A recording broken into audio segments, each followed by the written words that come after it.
In the remote Amazonian village of Inhubei, the moan of the horns means a grueling initiation is about to begin. Several times a year, the Sacraments Indians hold a painful 11-hour ritual in which boys as young as 12 must stick their hands into a pair of specially made gloves, each one infested with a swarm of angry, stinging jungle carnivores, giant tropical bullet ants.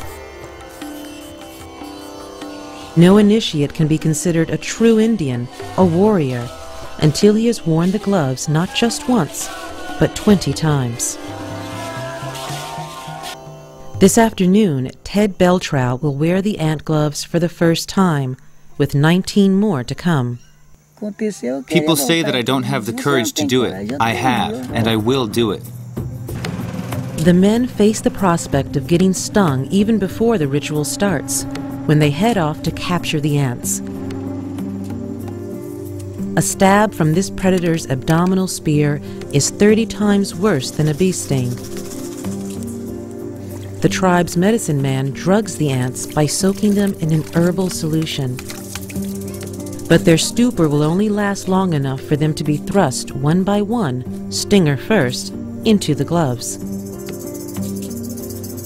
According to the Sacraments legend, these menaces provide the perfect test of one's worthiness to take on adult roles.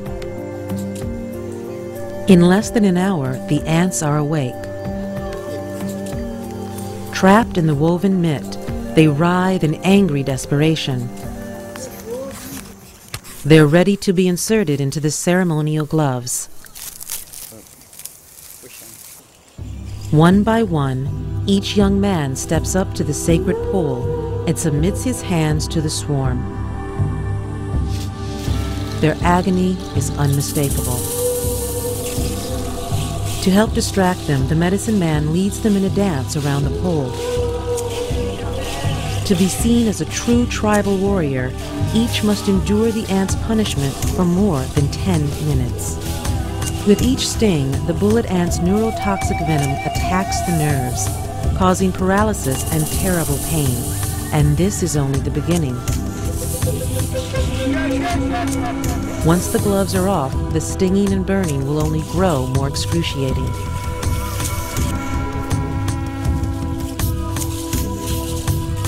Now, after watching the others suffer, Ted's moment of truth has arrived.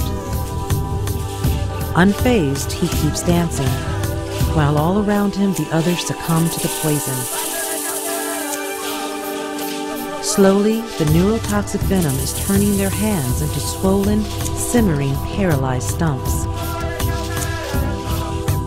Finally, the gloves come off and Ted remains standing. My body feels like a motor that's heating up. If you throw water here, a lot of smoke will come out. It takes 24 hours for the toxins to dissipate completely. As the chief sees it, the ritual not only marks the initiate's entrance into adulthood, it makes them better men. If you live your life without suffering anything, or without any kind of effort, it won't be worth anything to you.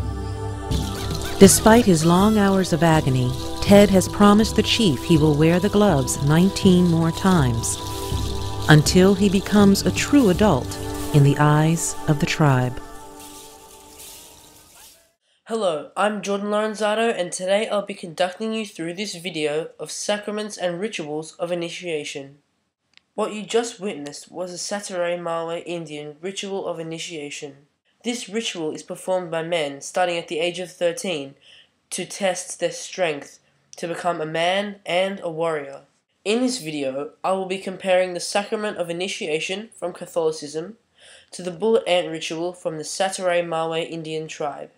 In the next segment of my video, I will conduct you through 3 similarities and 3 differences between the sacrament of confirmation and the bullet ant ritual. Here are some similarities.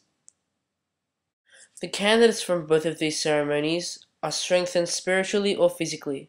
The ceremonies are both celebrated when the candidates have reached a certain age. The ceremonies are performed in a special place to the people or candidates.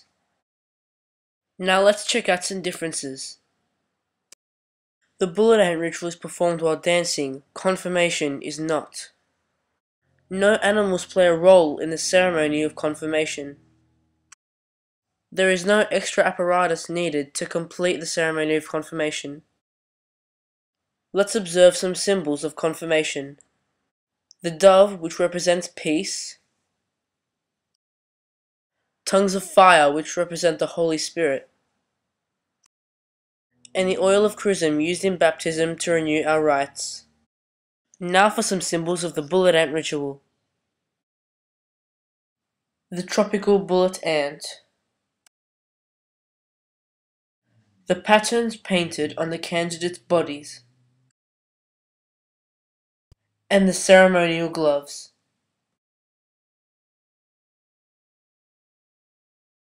Relevance of fire in confirmation. On the first Pentecost, all the believers were gathered in one place, when a large booming sound was heard from heaven. Soon, tongues of fire came down and rested on them, and gave them the powers of the Holy Spirit. When this happened, they started talking all different languages which they had not known before. Large commotion was made about these people talking their languages, and many came running.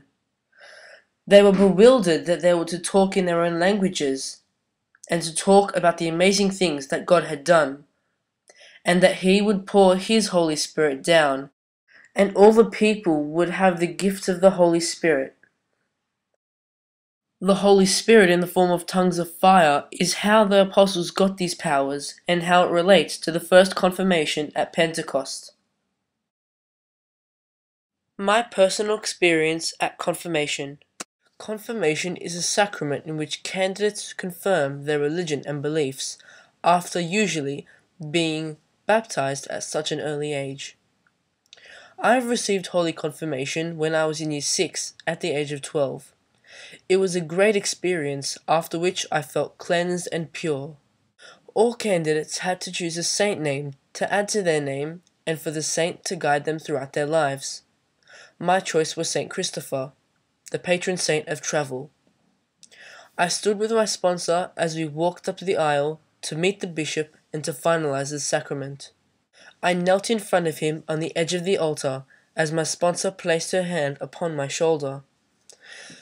He called me by my chosen saint name and blessed me.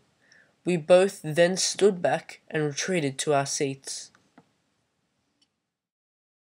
My experience with the structure of confirmation. The ceremony starts with a normal mass run by the bishop and with gospel readings relating to the sacrament being received. After this, the confirmation ceremony starts, and the candidates are called up one by one to meet the bishop. When a candidate's time had come, they would walk up the aisle to meet the bishop at the edge of the altar. They would kneel before him, and their sponsor would place their hand on his shoulder. The bishop would then bless the candidate with the oil of chrism and call them by their saint name. Once this is done, they would rise at his final words and walk back to their seats. After all the candidates had received the sacrament, the final prayers were said by the bishop, and then he would pardon us from the Mass. Thank you for watching this video about sacraments and rituals of initiation. I hope you enjoyed it and learned something too.